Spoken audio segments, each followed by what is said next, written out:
Noticia de mayor impacto, ¿no? Tiene que ver con el Senado, que finalmente rechazó el DNU de Javier Milei. Gonzalo Fioresviani, es analista político.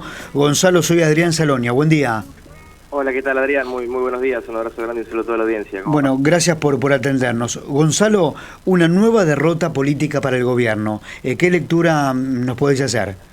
Bueno, principalmente la primera lectura que arroja la situación es esta, ¿no? Que se trata de una nueva derrota política para el gobierno, una más dentro del marco de lo mismo, básicamente, ¿no? De la imposibilidad que ha demostrado en estos 3 meses el gobierno de generar acuerdos, ya sea con los gobernadores, ya sea en el poder legislativo, con todo el resto del arco de la clase política, una imposibilidad absoluta de establecer puente de diálogo, más allá de que, como dijo el presidente en su discurso de apertura de sesiones ordinarias, en teoría la meta del gobierno es lo que va a hacer es el pacto de mayo, que se van a generar grandes acuerdos, etcétera, etcétera, pero la realidad es que el único acuerdo que está proponiendo el gobierno es que acepten a libro cerrado absolutamente todo su plan de gobierno, ¿no?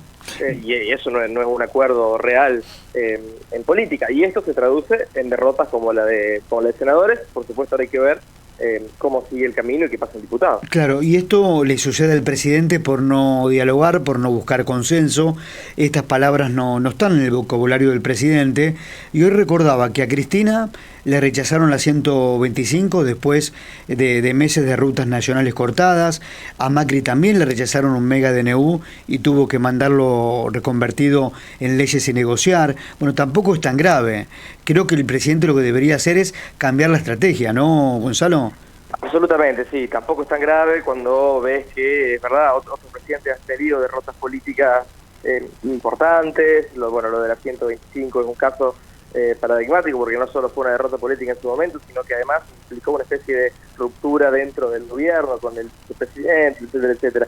Acá también empieza a haber, pareciera, si bien ayer Villarroel intentó poner paños fríos, pero también pareciera haber cierta, no sé si ruptura, pero por lo menos sí fricciones y tensiones entre el presidente y su vice, ¿no? Lo que pasa es que es el mismo presidente el que está poniendo esto como si fuera una especie de fatalidad o de derrota absoluta, ¿no? Porque sale a criticar a todos los que votaron en contra como si fuera esto una especie de final del mundo de la política, cuando, como bien decís, no necesariamente es tan grave, sino que debería cambiar su modus operandi a la hora de negociar y de acordar. Pero bueno, mi lectura es que no lo va a hacer. Sí, no que lo hizo hasta ahora. Yo no veo no. ningún escenario donde el presidente modere su estilo de ninguna manera. Sí, yo coincido con vos. De este camino no se va a correr. Y además la violencia, ¿no? Yo siempre digo que los trolls, la violencia en las campañas, en las redes sociales, es mucho más violento que los trolls de Marcos Peña, ¿no? Porque además el presidente a todo le da me gusta, más de 4 horas en redes sociales. Esto de que hay que colgarla a la vicepresidenta en la plaza, él le pone me gusta a ese mensaje. Bueno, después la publicación fue borrada porque era de una gravedad enorme. ¿Qué pensás esto de las redes sociales y la forma de comunicar que tiene el presidente, Gonzalo? No, bueno, creo que es gravísimo por varios motivos. Es gravísimo porque acá se trata de un ataque coordinado desde el Estado. Ya no son tuiteros sueltos que acosan gente, etcétera, etcétera, sino que ahora muchos de ellos inclusive tienen oficina en Casa Rosada, en organismos estatales, tienen y actúan con el dinero del Estado nacional, financiados por el Estado y por el gobierno. Es decir, que es de una gravedad absoluta, y se vuelve aún más grave cuando es el presidente mismo quien los legitima al retuitearlos, al darle like, al compartir las expresiones de ese tipo. Bueno, lo que vos decías de el tuit contra la vicepresidenta es de una gravedad institucional y humana absoluta, ¿no? En ese punto tampoco sorprende, porque ya ha hecho otras cosas similares, no sé si tan groseras como esta, pero sí ha hecho cosas similares. Ayer, por ejemplo, estuvo todo el día y toda esta madrugada de Argentina, estuvo poniéndole me gusta y retuiteando ataques contra el senador Martín Lustó, por ejemplo, ¿no?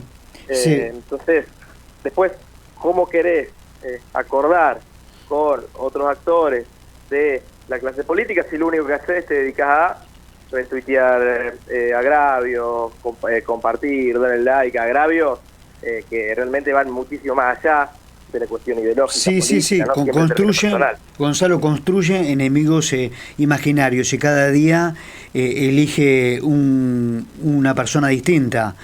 Fue el miércoles fue la vicepresidenta, el jueves fue Martín Lustó. Y te pregunto cómo ves el ánimo social. Hoy me hacía eco de una encuesta, le preguntan a la gente respecto al sueldo que usted recibe y al total del ingreso familiar. ¿En qué situación se encuentra? Bueno, no alcanza 34%, no alcanza nada 22%, alcanza justo 29%, alcanza bien 12%. Imagínate, pensáis esta última cifra, 12% de los consultados dice que le alcanza bien el sueldo. ¿Cómo ves a la sociedad? Bueno, y lamentablemente me permito agregar que de ese porcentaje donde le alcanza justo o no le alcanza, le va a alcanzar, ese le alcanza justo, dentro de 2 meses probablemente no le alcance, sí. Y así como que esto va claramente a peor, sin ninguna duda, ¿no? O sea, lo grave es que no hay perspectiva de que esta situación mejore, y eso en el ánimo social creo que se empieza a notar, porque una cosa es proponer un ajuste, por más que está claro que siempre que se propusieron estos ajustes con sacrificio, que después va a haber un mejor futuro, una meta, etcétera, nunca funciona, pero bueno, ponele que vos propones un ajuste diciendo está bien, pero dentro de 6 meses vamos a estar mejor, esto va a valer la pena, pero es que acá ni siquiera hay eso, no hay de ninguna manera una especie de atisbo de que esto va a salir bien en el corto plazo, ¿no? O en el mediano plazo. Y ahí creo que se nota una falta de esperanza, una falta de expectativa, hay como cierta resignación. No sé si hay espíritu de salir a pelear o a reclamar por la cuestión económica. Sí veo, por lo pronto, una resignación grande, pero bueno, en este tipo de procesos políticos uno nunca sabe por dónde puede venir la mecha de la indignación, ¿no? Siempre está la gota que rebalsa el vaso, siempre está la cuestión que sucede y después decís, no la vimos venir. No sé, por ejemplo, cuando estalló socialmente Chile en su momento fue por el aumento del boleto, ¿te acuerdas? Entonces, uno nunca ve venir por dónde la indignación se va a catalizar tampoco. Sí, y sobre todo falta las consecuencias de este plan económico, me refiero a consecuencias cuando golpee al bolsillo de las familias de nuestro país. Ya aparte de este plan económico está en marcha la desregulación de punta a punta de la economía, ya está afectando en los ingresos de todos los argentinos, pero todavía resta los tarifazos, Gonzalo. Sí. Se viene el aumento de luz y se viene el aumento de gas. Me contaban que el incremento que vamos a ver en las facturas que vamos a recibir en nuestras casas va a ser del 600%. Eso va a ser un golpe terrible al bolsillo.